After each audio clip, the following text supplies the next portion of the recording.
Bila bawa motor naik atas jambatan, motor memang disarankan untuk gunakan lorong yang paling kiri. Cuma bila di tengah jambatan, lorong kiri ni dia jadi sempit sikit. Kalau dalam keadaan biasa, tak ada kereta atau motor yang banyak, saya akan guna lorong kiri ni lah.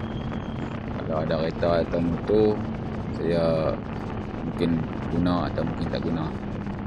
Tapi dalam satu keadaan yang pasti saya takkan guna lorong kiri ni adalah bila nak potong trailer. Sebab nampak macam bahaya sangat keadaan tu. Contohnya seperti keadaan macam ni.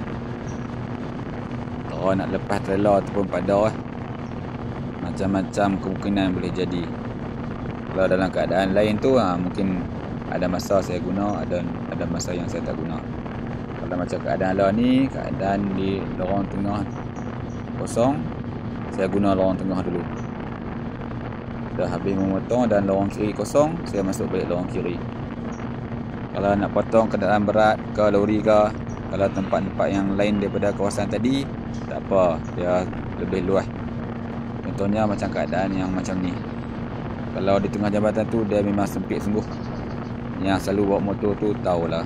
Sekian.